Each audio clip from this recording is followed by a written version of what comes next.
तो आज हम लोग विजन आईएएस का जो मंथली करंट अफेयर्स आते हैं, मंथली करंट अफेयर्स में आज हम लोग एनवायरनमेंट का टॉपिक देखेंगे। और वो भी हम लोग हिंदी में देख रहे हैं, आप लोगों को पता है। मैंने बोला था आप लोगों को कि रेगुलर वीडियो अपलोड होगी इस पे। ये जुलाई मंथ का, ध्यान रहे, ये जुलाई मंथ का एनवायरनमेंट का करंट अफेयर्स का वीडियो है विजन आईएएस का। तो देखते हैं इसमें क्या है। सबसे पहला टॉपिक है हम लोगों का कि जैव विविधता संशोधक विधेयक 2023 पास किया गया है। बिल लाया गया है। तो क्या है इस बिल में, क्या है नहीं है, आंसर राइटिंग में कैसे इसका यूज करेंगे हम लोग, ये सब देखेंगे हम लोग। चलिए तो शुरू करते हैं कि ये संसद के दोनों सदनों में जैव विविधता विधेयक 2023 पारित हो चुका है। वैसे बिल नहीं आया है, ये ऑलरेडी पारित हो गया है। ये 2002 में जो था उसमें संशोधन किया गया, ध्यान रखना है। प्रीलिम्स में ये हो सकता है स्टेटमेंट में ऐसे पूछ लिया जाए। तो जैव विविधता अधिनियम 2002 में संशोधन करने के लिए जो बिल पास हुआ है वो 2023 में पास हुआ है। आगे बात करने से पहले थोड़ा सा हम लोग देखेंगे कि ये जैव विविधता अधिनियम 2002 के बारे में थोड़ा देखते हैं। एंड देन उसके बाद आगे इसको कंटिन्यू करके कंप्लीट करते हैं। पूरा लाइन बाय लाइन इसको नहीं पढ़ेंगे हम, जो इंपॉर्टेंट होगा वो चीज जरूर पढ़ेंगे, आप लोगों को जरूर ये काम आएगा।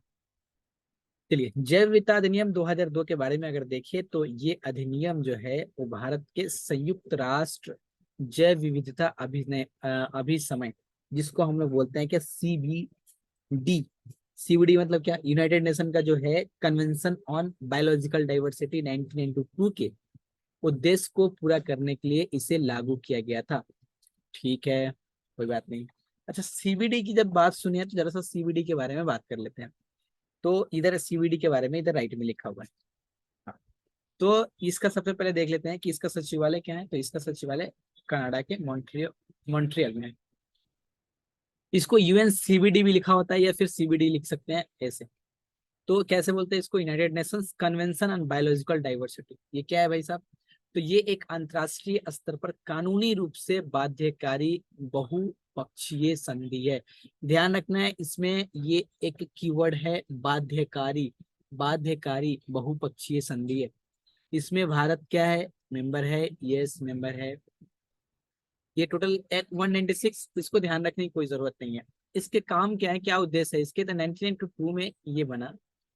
3 लक्ष्य के साथ इसे तैयार किया गया था, जो ये है कि जैव विविधता का संरक्षण करना है, इन्हें जैव विविधता के घटकों का संधारणीय उपयोग करना है, और आनुवांशिक संसाधनों से प्राप्त लाभों को उचित और न्याय संगत साझा करना है। क्या है, अनुवांशिक संसाधनों से प्राप्त लाभ, अनुवांशिक संसाधन से जो प्राप्त लाभ है उसका उचित और न्याय संगत साझाकरण करना है। ठीक है, भारत के सभी 3 प्रोटोकॉल की पुष्टि की है, लाभकरण और जैव विविधता, ये सब ठीक है, कोई बात नहीं। आगे क्या बोल रहा है, अन्य महत्वपूर्ण तथ्य की बात करें अगर हम, तो सीबीडी का शासी निकाय पक्षकार संगठन कॉप होता है इसका। कॉप आप लोग सुने हो 28, अभी प्रत्येक 2 वर्ष में इसको होता है कॉप की बैठक। इस कन्वेंशन में सभी स्तरों पर जैव विविधता जो शामिल किया गया है, जैसे कि पारिस्थितिक तंत्र, प्रजातीय, अनुवांशिक संसाधन इत्यादि, ये सब किए गए। तो अभी जैसे हमने यहाँ पे पढ़ा, ऐसे आप पढ़ सकते हैं, खुद भी वीडियो देखने की कोई जरूरत नहीं है। अगर आप ऐसे पढ़ पाए तो पढ़ सकते हैं, हम भी यहाँ पे इसको ऐसे ही पढ़ते हैं। तो सोचे इसको रिकॉर्डिंग करके यूट्यूब पे भी डाल देते हैं, अगर आप लोग इसको देखना चाहें तो देख सकते हैं। चलिए, तो जैव विविधता अधिनियम जैसे हम लोग पढ़े, 2023 का संशोधन आया तो पता चला कि आखिर ये संशोधन हो रहा है 2023 में। तो ये पहले कब आया था, तो ये 2002 में आया था। ये क्यों आया था, तो ये सीबीडी की वजह से। ये इसके तो 3 लक्ष्य हैं, 3 उद्देश्य हैं, इसको पूरा करने के लिए बनाया गया। चलिए, यहाँ तक तो ठीक है, सब कोई बात नहीं है। आगे बढ़ते हैं। जैव विविधता संरक्षण करना, और ये हम लोग देखे थे कि जैव विविधता का संरक्षण उसका जो उद्देश्य है, और जैव विविधता संसाधन के प्राप्त लाभ को निष्पक्ष और न्याय संगत, ये सब पता है हम लोग। अभी देखे ना यहाँ पे इसके जो 3 लक्ष्य क्या क्या है, जैव विविधता का संरक्षण, वही चीज यहाँ पे लिखा हुआ है। चलिए, आगे क्या है कि इस अधिनियम में विकेंद्र, कौन सा वाला, नया वाला जो है, विकेंद्रीकरण त्रिस्तरीय विनियामक व्यवस्था का प्रावधान किया गया है, जो इस तरह से NBA, national biodiversity authority, state biodiversity authority और बायोडाइवर्सिटी मैनेजमेंट कमिटीज जो है इस अधिनियम में।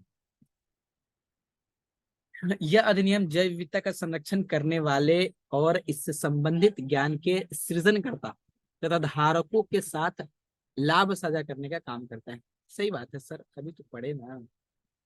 जैव विविधता के उपयोग से प्राप्त लाभों को निम्नलिखित रूपों में साझा किया जा सकता है। मौद्रिक की तरह से बौद्धिक संपदा और प्रौद्योगिकी का हस्तांतरण करके ध्यान रहे, जैव विविधता के जो उपयोग है उसके जो लाभ है उसको साझा कर सकते हैं पैसे से, मतलब मौद्रिक मुआवजे का भुगतान करके, और बौद्धिक संपदा अधिकार देके आईपीआर दे देके, इंटेलेक्चुअल प्रॉपर्टी राइट्स को साझा करके, और प्रौद्योगिकी का हस्तांतरण करके। इस तरह से इसको आप लिख सकते हैं मेंस में, जब भी आंसर राइटिंग वगैरह लिखे तो इस पॉइंट को आप ऐड कर सकते हैं।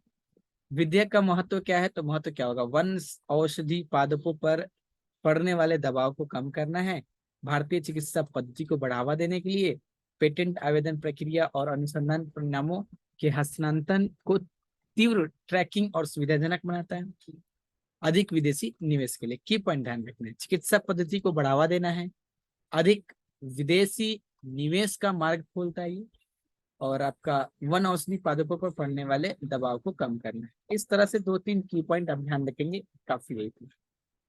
नेक्स्ट अगर हम बात करें, किसकी बात करना है हमें हम लोग को, इधर नेक्स्ट पेज में क्या दिया हुआ है इसको।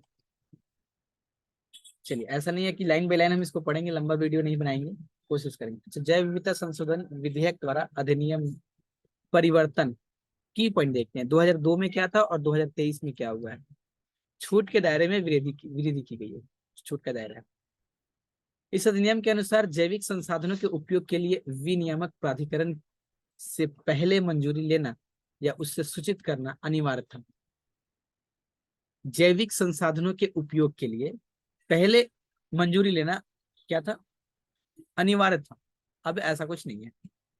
पंजीकृत आयुष चिकित्सकों, स्थानीय लोगों, समुदायों, थोड़ा सा हम इसको इधर कर लेते हैं, जैव विविधता को बढ़ावा देने वाले कृषक को वाणिज्यिक उद्देश्य के लिए जैविक संसाधनों के उपयोग हेतु एसएसबी को पहले सूचित करने से छूट प्रदान किया गया है। एसएसबी मतलब स्टेट बायोडाइवर्सिटी बोर्ड। तो इसमें इसमें क्या किया 2023 में, इसमें छूट प्रदान की गई है। बड़ा इंपॉर्टेंट है, प्रीलिम्स में फैक्ट बन सकते हैं, स्टेटमेंट की तरफ फॉर्म बन सकते हैं। आईपीआर के लिए मंजूरी, इसमें क्या है भाई साहब, तो इस अधिनियम में स्पष्ट किया गया है कि भारत से प्राप्त जैव जैव संसाधनों से जुड़े आईपीआर के लिए आवेदन करने से पहले एनबीए की मंजूरी लेना अनिवार्य है। क्या स्पष्ट किया गया है, भारत से जैविक संसाधन, भारत से जो भी जैविक संसाधन प्राप्त होंगे उसमें एनबीए की मंजूरी लेनी, यानी कि नेशनल बायोडाइवर्सिटी अथॉरिटी, इसकी आपकी मंजूरी लेना अनिवार्य है पहले। ये 2002 की बात कर रहे हैं ना। अभी क्या इधर संशोधित के अनुसार आईपीआर प्रदान करने से पहले एनबीए की मंजूरी लेनी पड़ेगी, न कि आईपीआर के लिए। एक सेकेंड, संशोधित प्रावधान के अनुसार अब आईपीआर प्रदान करने से पहले एनबीए की मंजूरी लेनी पड़ेगी, न कि आईपीआर के लिए आवेदन करने से पहले। अच्छा, आवेदन करने से पहले मंजूरी नहीं लेनी है, आईपीआर से पहले मंजूरी लेनी पड़ेगी। बढ़िया पॉइंट है ये, आवेदन करने से पहले, ये आवेदन करने से पहले मंजूरी लेनी पड़ेगी। इधर क्या है, आपको आवेदन से पहले मंजूरी नहीं, हाँ आईपीआर कराने से पहले मंजूरी लेनी पड़ेगी। ठीक है ना।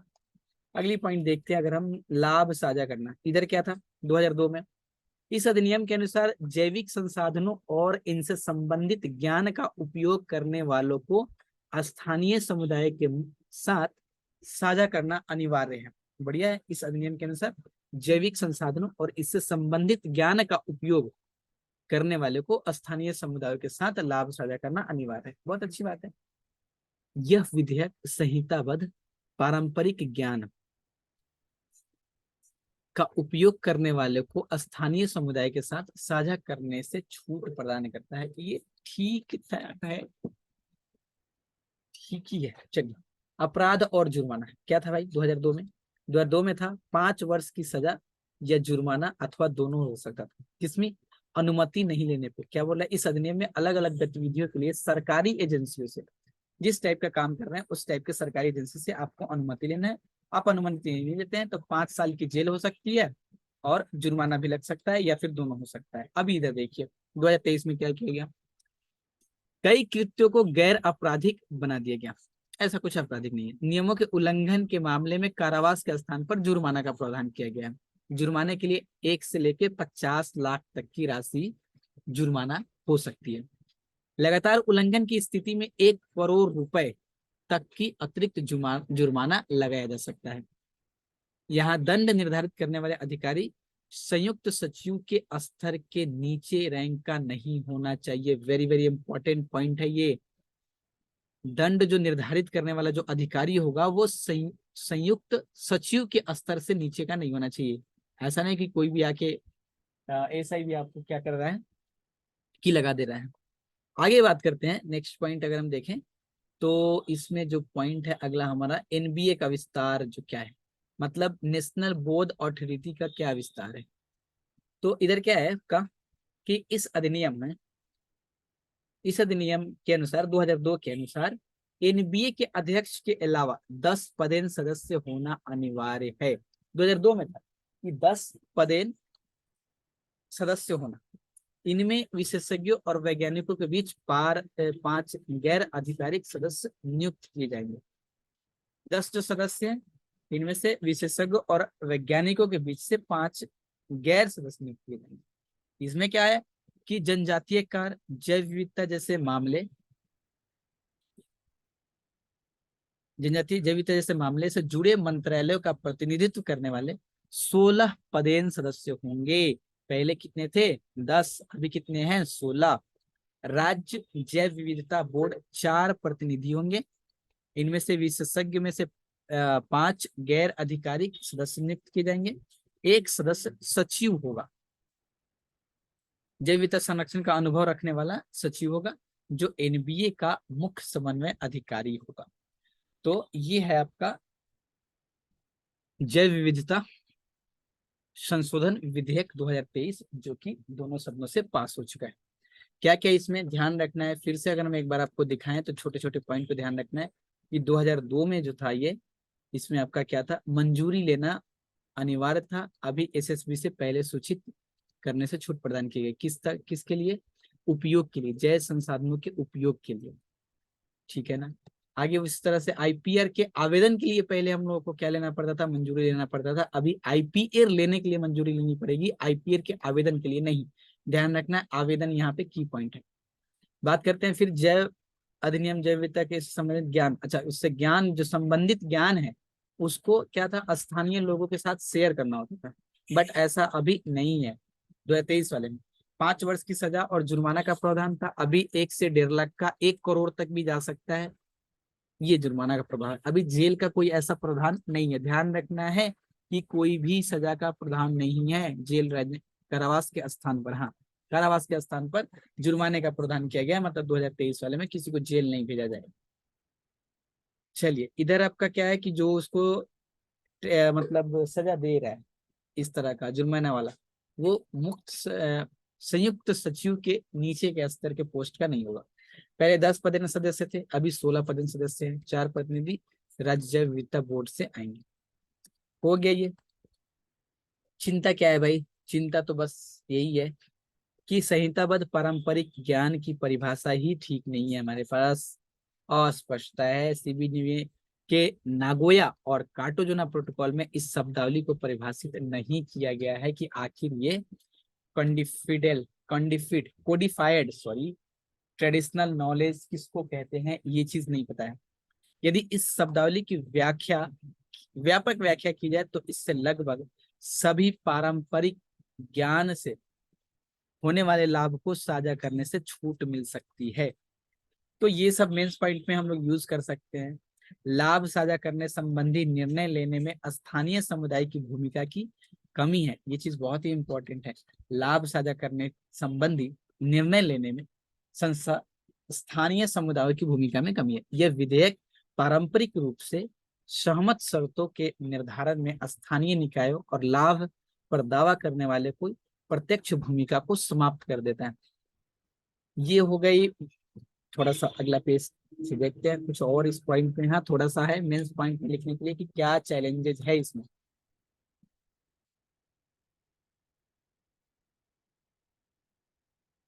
ये तो अभी हम लगाएंगे इधर।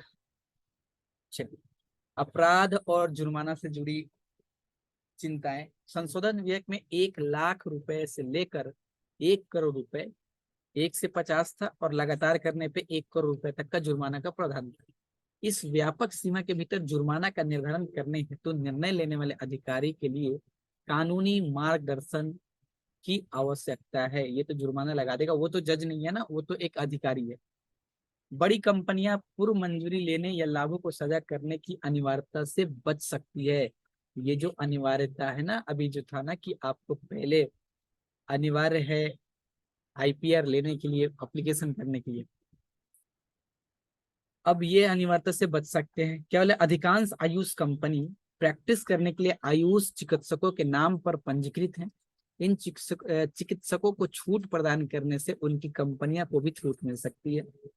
विदेशी प्रबंधन वाली भारत की पंजीकरण कंपनी को किसी निर्धारित जैविक संसाधन का उपयोग करने और उससे उत्पाद विकसित करने के लिए एनबीए से मंजूरी लेने की आवश्यकता नहीं होगी।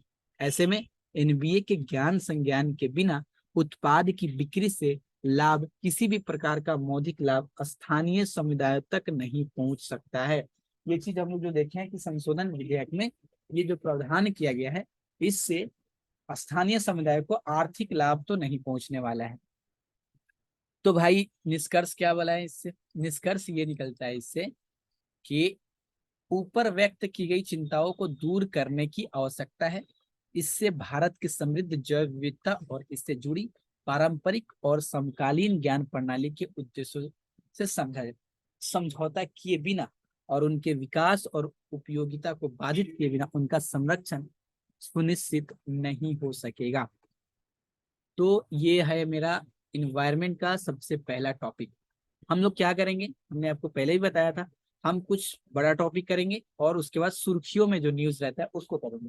ये दोनों को एक साथ पैरेलल चलाएंगे, ठीक है ना। अगर हम बात करें कि पौधे के किस्म और कृषक अधिकार संरक्षण, protection of plant varieties and farmers right, PVP, क्या है ये, क्यों हाल में ये क्यों न्यूज में आया, क्यों ये सुर्खियों में क्यों ये आया है, देखते दरअसल। पौधे किस्म और कृषक अधिकार संरक्षण। हाल ही में दिल्ली हाईकोर्ट ने पेप्सिको इंडिया होल्डिंग द्वारा दायर की गई एक अपील को खारिज कर दिया गया। गौरव मतलब है कि 2021 में पीपीवी एंड एफआर मतलब पौधे किस्म और कृषक अधिकार संरक्षण, पौधे का किस्म है और कृषक अधिकार संरक्षण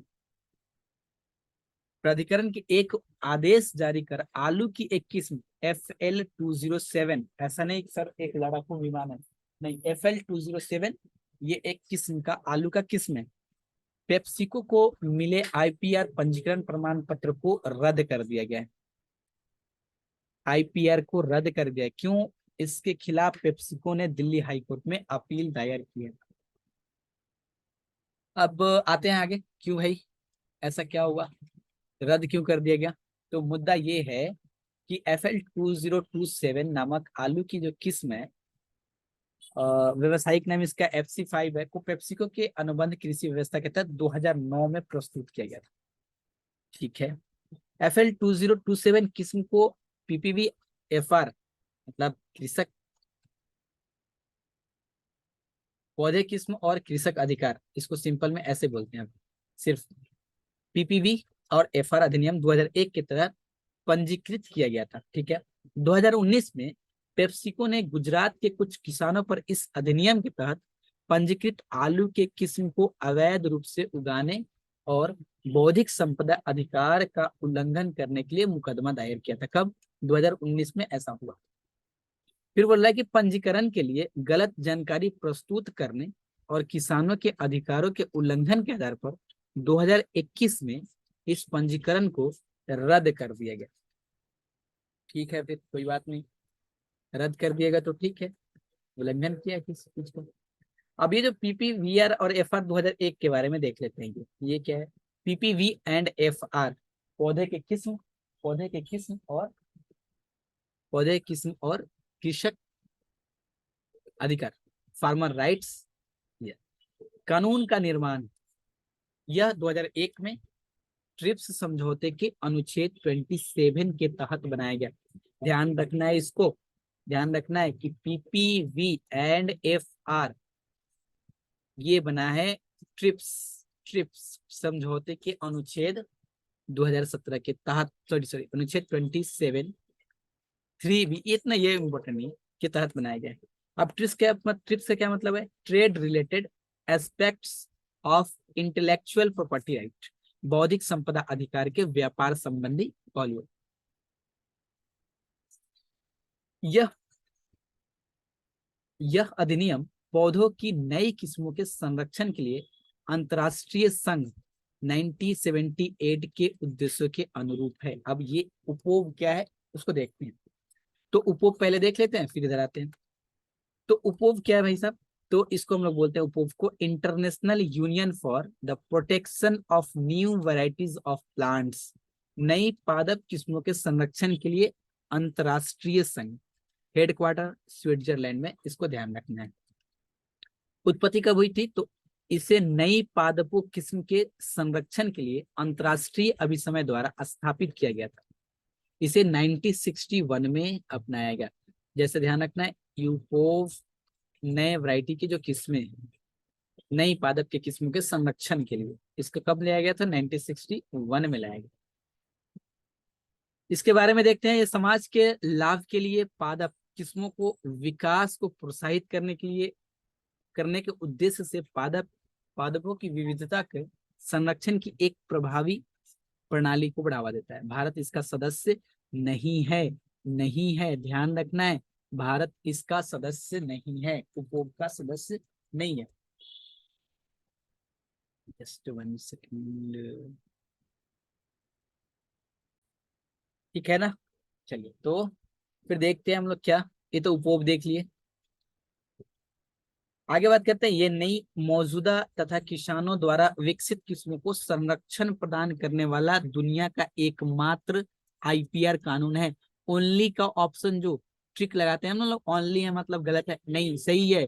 ये ध्यान रखना है कि मसौदा किसानों द्वारा विकसित नई किस्मों के संरक्षण प्रदान करने वाला, नई किस्मों का संरक्षण प्रदान करने वाला, किस चीज का? पौधे, पौधे का, इसको प्रदान करने वाला एकमात्र आईपीआर कानून है, ओनली वन, जो पौधे के ब्रीडर्स के साथ साथ किसानों को भी बौद्धिक संपदा अधिकार प्रदान करता है। क्लियर? आगे बढ़ते हैं। उपभोग के वितरित यह अधिनियम नई के साथ साथ पहले से मौजूद किस्मों के संरक्षण की भी व्यवस्था करता है। बढ़िया है। नेक्स्ट देखते हैं इसमें।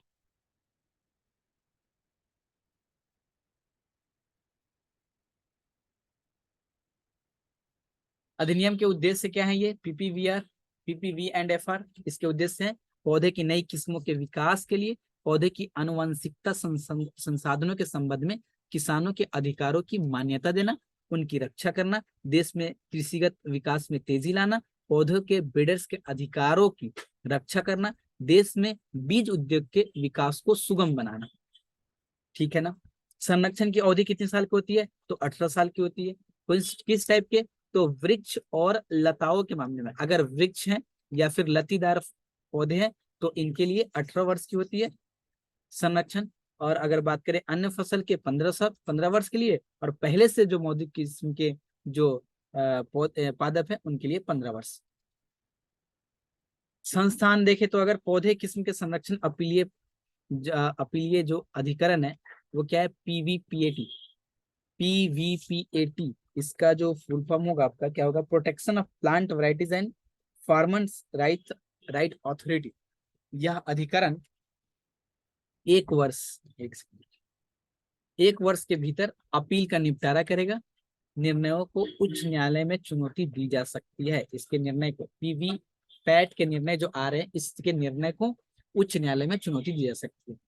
पौधे किस्म और कृषक अधिकार संरक्षण प्राधिकरण जो अथॉरिटी है, इसकी स्थापना कृषि और किसान कल्याण मंत्रालय, वेरी वेरी इंपॉर्टेंट पॉइंट, कृषि और किसान कल्याण मंत्रालय के कृषि एवं किसान कल्याण विभाग के अधिनियम के प्रावधान को लागू के लिए किया है। इसके प्रमुख कार्य, पौधे की नई किस्म का पंजीकरण करना, पौधे की नई किस्मों का पंजीकरण करना, नई किस्मों के विकास और व्यवसायीकरण को सुविधाजनक बनाना, ये सब इसके कार्य हैं। अधिनियम के तहत प्रदान किए गए अधिकार है, कुछ किए गए अधिकार, पादप के ब्रीडर के अधिकार, शोधकर्ताओं के अधिकार, किसानों के अधिकार हैं। तो ये हम एक बार बोल ही देते हैं तो। ब्रीडर के पास संरक्षित किस्मों के उत्पादन, बिक्री, मार्केटिंग, वितरण, आयात और निर्यात करने का विशेष अधिकार होता है। शोधकर्ता के अधिकार क्या है? शोधकर्ता प्रयोग अनुसंधान करने के लिए इस अधिनियम के तहत पंजीकृत किसी भी किस्म का उपयोग कर सकते हैं। शोधकर्ता किसी अन्य किस्म का विकास करने के उद्देश्य से किसी किस्म का उपयोग प्रारंभिक स्रोत के रूप में कर सकते हैं। किसानों का क्या अधिकार है? किसानों के पास नई किस्म के पंजीकृत करने और संरक्षित करने का अधिकार है। किसानों को पीपीवी और एफआर अधिनियम 2001 के तहत संरक्षित बीजों के किस्म के अलावा कृषि उत्पादों को सुरक्षित रखने, उपयोग करने, उनकी एक या एक से अधिक बार बुआई करने, उनका आदान प्रदान करने, साझा करने या बेचने का अधिकार है। किसानों को पीपीवी और एफआर अधिनियम 2001 के तहत संरक्षित किस्म के ब्रांडेड बीजों को बेचने का अधिकार नहीं है। संरक्षित किस्म के ब्रांडेड बीजों को बेचने का अधिकार नहीं है, सिर्फ बेचने का अधिकार बोल रहे हैं, है ना, बेचने का अधिकार नहीं। किसी किस्म के बीजों से अपेक्षित परिणाम प्राप्त प्राप्त नुकसान प्राप्त न नुकसान होने पर स्थिति में किसान को मुआवजा प्रदान किया जाएगा। किसान लगा दिया, अगर उसमें ये किसी तरह से नुकसान होता है तो इसका मुआवजा किसान को देना पड़ेगा। पीपीवी और एफआर से संबंधित कुछ चिंताएं हैं, और वो क्या चिंताएं हैं इसको तो लिखना ही है मेंस में।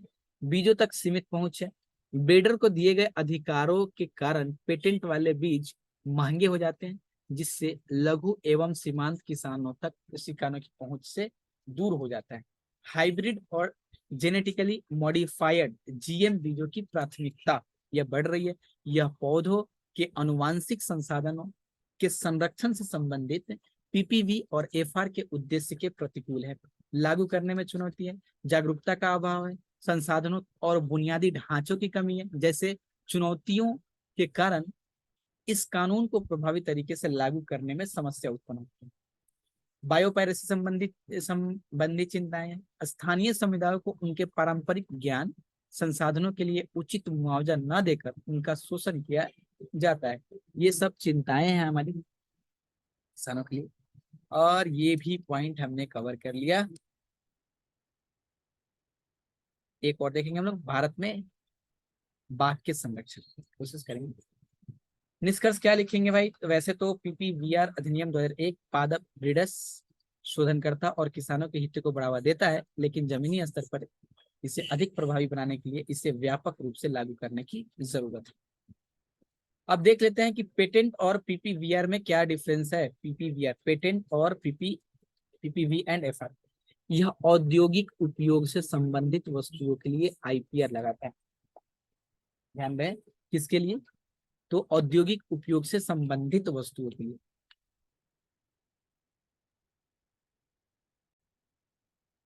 इसके तहत किसी आविष्कार को सार्वजनिक करने के बदले किसी देश की सरकार द्वारा उसके आविष्कार या आविष्कारक के द्वारा अधिकृत किसी व्यक्ति संस्था को एक निश्चित समय के लिए मूल आविष्कार के संबंध में विशेष अधिकार प्रदान किया जाता है। ध्यान रहे, इसमें किसी देश के सरकार द्वारा इसके आविष्कार अधिकृत किसी व्यक्ति संस्था को एक निश्चित समय के लिए, किसी देश के निश्चित समय के लिए उसको एक विशेष अधिकार देता है। यह लाभ साझा करने का कोई प्रावधान नहीं है, ठीक है। इसके तहत उन पादप ब्रीडर्स को आईपीआर प्रदान किया जाता है। पादप, ये वर्ड याद रखना है, पादप, जिन्होंने उस पादप किस्म की ब्रीडिंग या विकास किया है। इस अधिनियम के तहत अधिसूचित सभी फसल प्रजातियों की किस्म को सुरक्षा देने के अलावा किसानों, ब्रीडर्स और शोधकर्ताओं को अधिकार प्रदान किया जाता है। इनमें लाभ साझा करने, किसानों को मुआवजा देने का प्रावधान शामिल है।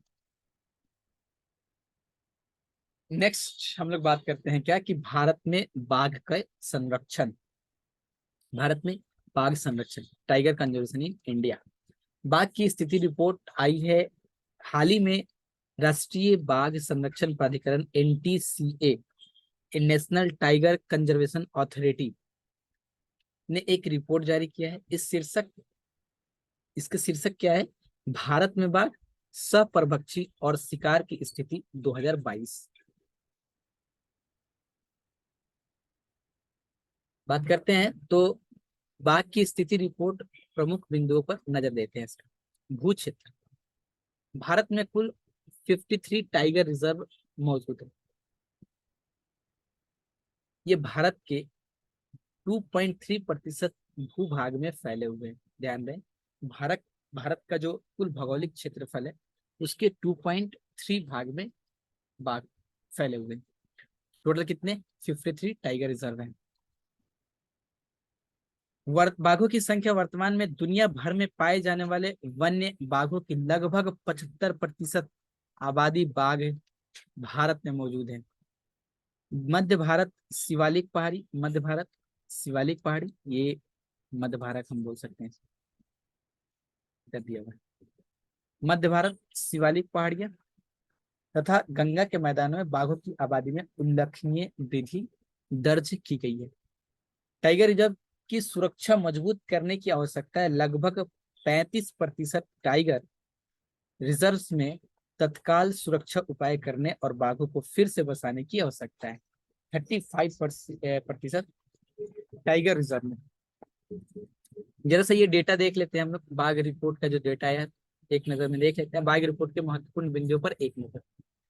बाघों की आबादी की उच्चतम सीमा 3,925 अनुमानित की गई है और इनकी औसत संख्या 3,682।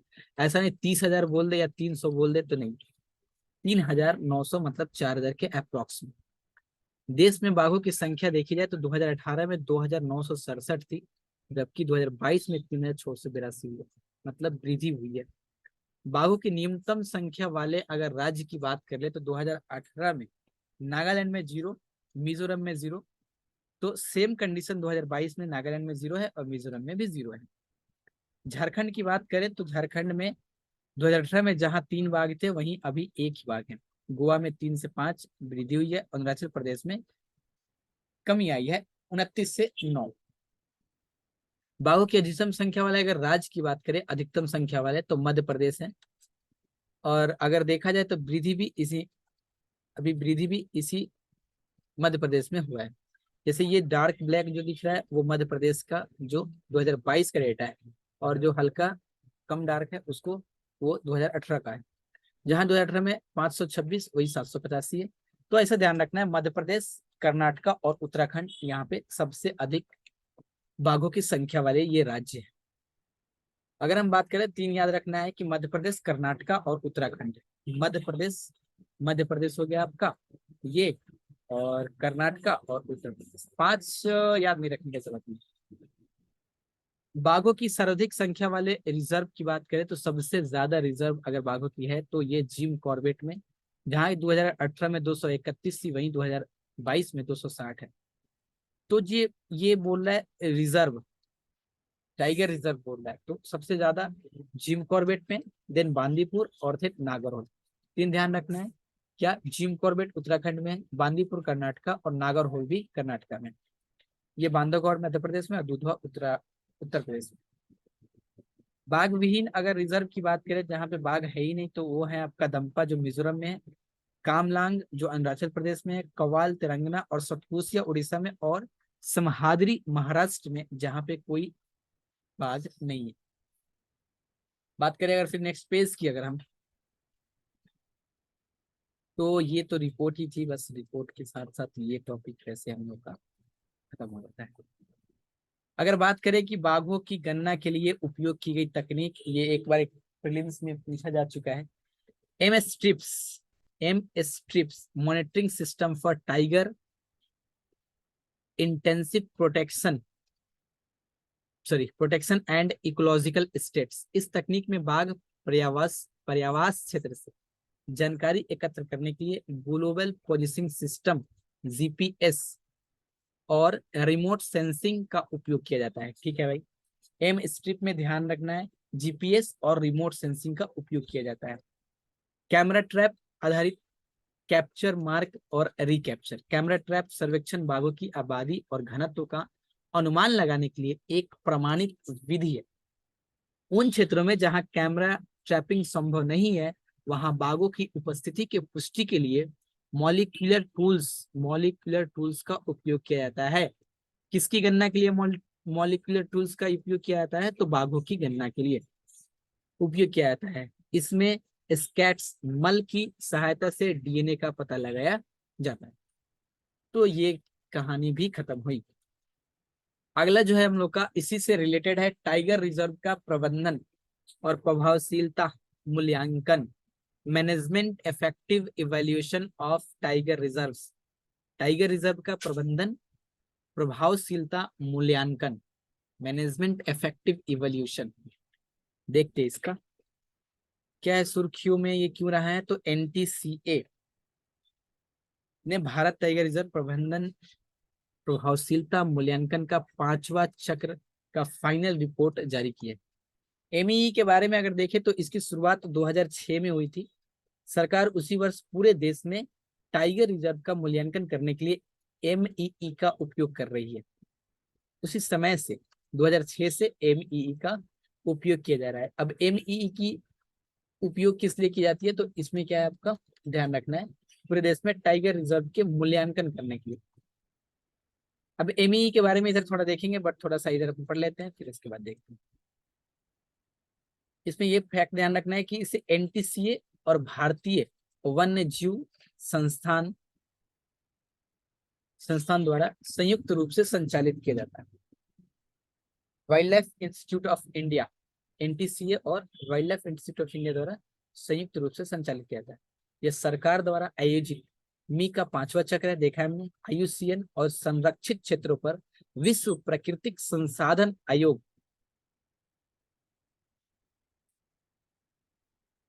Natural resource world commission on protection areas, protected areas ने संरक्षित क्षेत्रों के प्रबंधन प्रभावशीलता मूल्यांकन हेतु फ्रेमवर्क तैयार किया है। देखते हैं पहले देखते हैं आखिर ये मी क्या है। मी, MEE, मी के तहत मुख्य रूप से इस बात का मूल्यांकन किया जाता है कि संरक्षित क्षेत्रों में, प्रोटेक्टेड एरिया जो है, उनका प्रबंधन कैसे किया जा रहा है। सबसे पहले ध्यान रखना है कि आखिर मी क्या है। तो मी जो है वो संरक्षित, मुख्य रूप से मूल्यांकन किया जाता है कि संरक्षित क्षेत्रों में, प्रोटेक्टेड जो एरियाज है, का प्रबंधन कैसे किया जा रहा है। साथ ही इसके तहत यह पता लगाया जाता है कि क्या संरक्षित क्षेत्र अपने मूल्यों का संरक्षण कर रहे हैं और अपने लक्ष्यों एवं उद्देश्यों को प्राप्त कर रहे हैं या नहीं कर रहे हैं। ठीक है, ये मी ध्यान रखना है, इंपॉर्टेंट है। कौन इसको लागू करता है, किसके अंडर में? तो ये एनटीसीए और WII, wildlife institute of India, और NTCA, national tiger conservation authority के द्वारा इसे लागू किया जाता है। अगर देखें तो प्रबंधन प्रभावशीलता पद संरक्षित क्षेत्रों के प्रबंधन के लिए निम्नलिखित 3 विषयों को दर्शाता है। अभी 3 विषय देखेंगे, उसके पहले जरा देखते हैं कि इस एमईई का क्या महत्व है। यह प्रबंधन के लिए एक अनुकूल दृष्टिकोण को सक्षम करता है और उसका समर्थन करता है, प्रभावी संसाधन आवंटन में सहायता करता है, जवाबदेहिता और पारदर्शिता को बढ़ावा देता है, जो समुदाय को शामिल करने और सहभागिता बढ़ाने में सहायता करता है। संरक्षित क्षेत्रों मतलब जो हम लोग क्या, प्रोटेक्टेड एरियाज के मूल्यों को बढ़ावा देता है। इसकी डिजाइन और प्लानिंग क्या है, ये इंफोग्राफी देखेंगे कि अगर हो सके तो। पहले इसको कर लेते हैं। किसी विशेष स्थल और संरक्षित क्षेत्र की स्थिति दोनों के संबंधित डिजाइन से जुड़ी समस्याएं 3 मुख्य विशेषों को दर्शाता है। ये कौन कौन से विषय हैं, नेक्स्ट देखते हैं। चलिए इसको कंप्लीट करते हैं। 3 पॉइंट थे इसके। प्रबंधन प्रणाली और प्रक्रिया की पर्याप्तता तथा उपयुक्तता, संरक्षित क्षेत्रों के उद्देश्यों की प्राप्ति की स्थिति जिनमें मूल्यों का संरक्षण भी शामिल है। 5वें चक्र के बारे में अगर देखें तो क्या कहा गया है इस 5वें चक्र में, 5th बार ये, तो 51 टाइगर रिजर्व का मूल्यांकन किया गया। 53 टोटल है हमारे देश में, जिसमें से 51 का मूल्यांकन किया गया। दो नए घोषित रामगढ़, विषधारी और रानीपुर को मी ने वर्तमान चक्र में शामिल नहीं किया। केरल के पेरियार टाइगर रिजर्व को भारत का सर्वश्रेष्ठ प्रबंधन वाले टाइगर रिजर्व का दर्जा दिया गया। ध्यान रहना है, ये केरल का जो पेरियार टाइगर रिजर्व है, मी के द्वारा इसको सर्वश्रेष्ठ प्रबंधन वाले टाइगर रिजर्व का दर्जा दिया गया है। मी का समग्र औसत स्कोर 2010 दूसरे चक्र के 65% से बढ़कर वर्तमान मूल्यांकन में 78% हो गई है, 78%। यह वृद्धि प्रबंधन प्रभावशीलता में निरंतर सुधार को दर्शाती है। ठीक है भाई। मी के आधार पर 51 टाइगर रिजर्व को 4 श्रेणियों में वर्गीकृत कर उन्हें रैंक प्रदान की गई। उत्कृष्ट के लिए, एक्सीलेंट के लिए 12, और बहुत अच्छा जिसमें 12 ऐसे टाइगर रिजर्व है, 12। बहुत अच्छा के लिए 21 टाइगर रिजर्व, गुड जो है आपका 13, और संतोषजनक 5। मी की रिपोर्ट में देश के किसी भी टाइगर रिजर्व को खराब यानी कि पुअर प्रबंधन श्रेणी में नहीं रखा गया, ये बहुत अच्छी बात है। वर्तमान चक्र में मुख्य संकेत कार्बन कैप्चर और क्लाइमेट चेंज को सबसे कम स्कोर प्राप्त हुआ है, क्योंकि बाघ संरक्षण योजनाओं में इसके लिए कोई प्रबंधन नहीं किया गया है। और ये एनटीसीए के बारे में क्या है भाई साहब, केंद्र के प्रोजेक्ट टाइगर और प्रोजेक्ट एलिफेंट का विलय कर दिया गया है। बढ़िया है, सुर्खियों में रहने वाला ये न्यूज है कि केंद्र ने प्रोजेक्ट टाइगर और प्रोजेक्ट एलिफेंट, इन दोनों का विलय कर दिया गया है।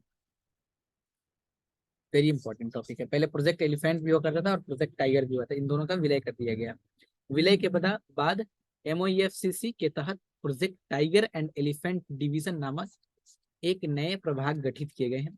अब प्रोजेक्ट टाइगर के additional director general of forest project tiger और प्रोजेक्ट एलिफेंट के रूप में दोनों प्रभागों के कर्मचारी का नेतृत्व करेंगे। इस विलय का मुख्य उद्देश्य दोनों संरक्षण परियोजनाओं के लिए वित्त पोषण का तर्क संगत बनाना है। विलय का महत्व इससे देखा जा सकता है कि इन दोनों प्रजातियों के संरक्षण के प्रयासों का व्यवस्थित करने में मदद मिलेगी। दोनों परियोजनाओं का प्रशासन कुशल और व्यवस्थित होगा। चूंकि दोनों प्रजातियों का समान पर्यावास है, इसलिए एक एकीकृत दृष्टिकोण में दोनों को लाभ हो सकता है। तो ये तो हम लोग बात कर लिए, इसका क्या महत्व हो सकता है, क्या लाभ हो सकते हैं। अगर चुनौती की बात करें तो प्रोजेक्ट टाइगर के तहत अन्य प्रजातियों को शामिल किए जाने की स्थिति में संयुक्त रूप से आवंटित वित्त में बाघों के संरक्षण हेतु किए गए वास्तविक व्यय में कमी आ सकती है। दोनों प्रजातियों के संरक्षण में चुनौती की प्रकृति अलग अलग है, ऐसे में अलग अलग संस्थाओं और प्रमुखों की आवश्यकता है। तो ये टाइगर रिजर्व से जो भी थे हम लोग ने इसको किया। अगला पॉइंट है हम लोग का वन संरक्षण विधेयक 2023। इसको करते हैं, देन क्लास को एंड करते हैं।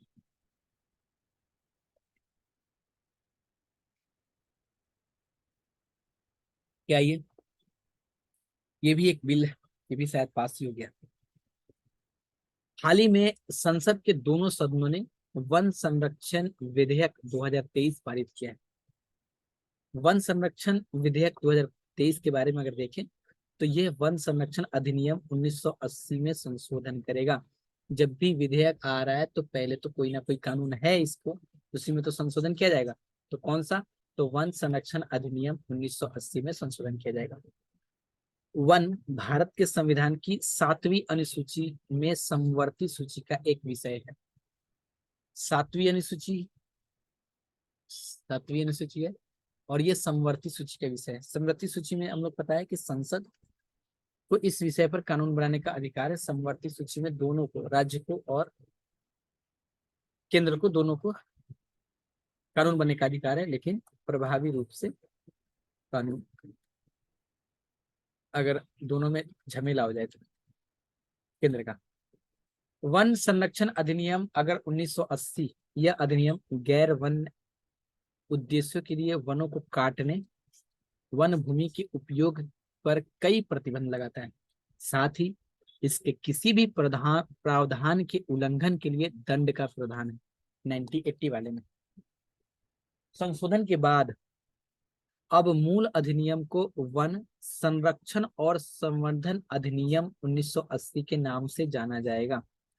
संरक्षण और संवर्धन के नाम से जाना जाएगा इसको।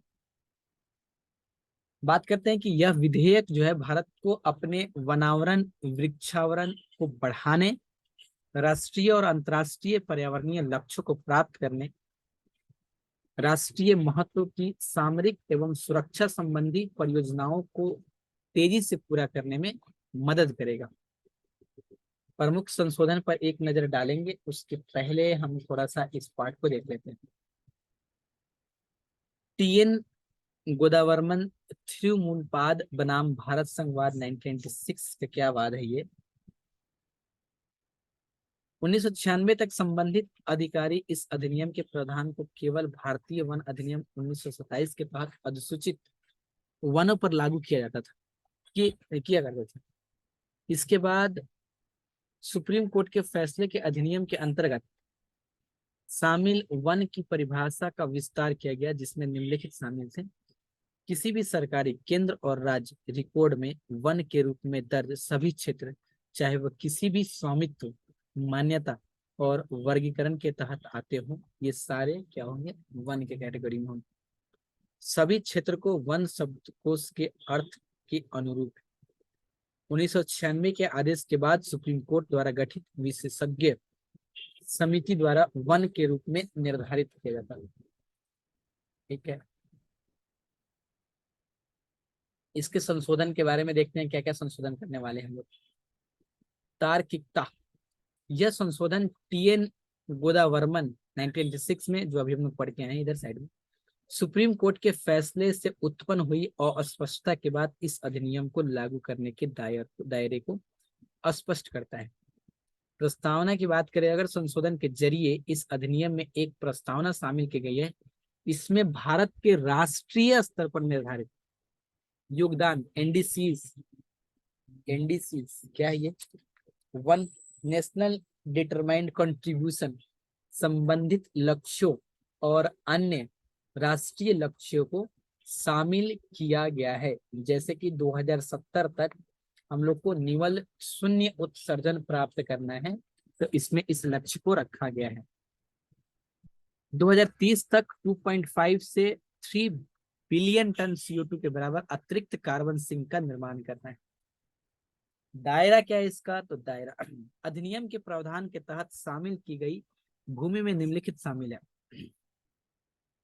भारत वन अधिनियम 1927 या अन्य कानूनों के तहत वन के रूप में घोषित जो भूमि है वो है सारे के सारे इसमें। 1980 या उसके बाद सरकारी रिकॉर्ड में वन के रूप में दर्ज की गई भूमि सारे इसमें आते हैं।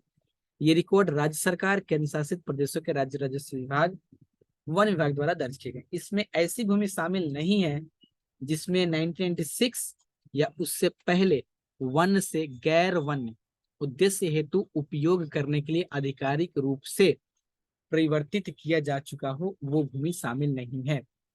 छूट प्राप्त इसके दायरे से बाहर रखी गई भूमियों की श्रेणी अगर हम बात करें, तो भूमि की कुछ श्रेणियों को अधिनियम के दायरे से बाहर रखा गया। इन्फोग्राफी देख लेते हैं, कौन सी इन्फोग्राफी देखना है अभी देख लेते हैं। इसके अलावा जो भूमि इस अधिनियम के तहत स्पष्ट रूप से शामिल नहीं की गई है, उस पर वृक्ष लगाना और वृक्षारोपण या पुनर्वनीकरण करने की अनुमति है। वानिकी बोले तो फॉरेस्ट्री गतिविधियों के तहत अतिरिक्त गतिविधियों को शामिल करना, निम्नलिखित गतिविधियों को गैर वन्य उद्देश्यों की परिभाषा से बाहर किया गया है। संरक्षित क्षेत्र के अलावा अन्य वन्य क्षेत्रों वन्य जीव संरक्षण अधिनियम 1972 के तहत चिड़ियाघरों और सफारी की स्थापना करना, ये सब विधेयक में है।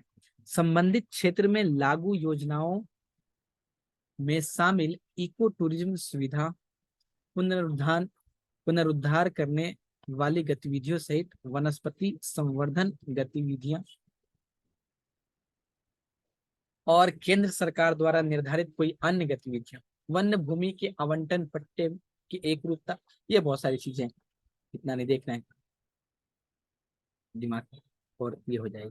ये इन्फोग्राफी देख रहे हैं हम लोग। मुझे तो लगता है यहीं तक छोड़ना पड़ेगा।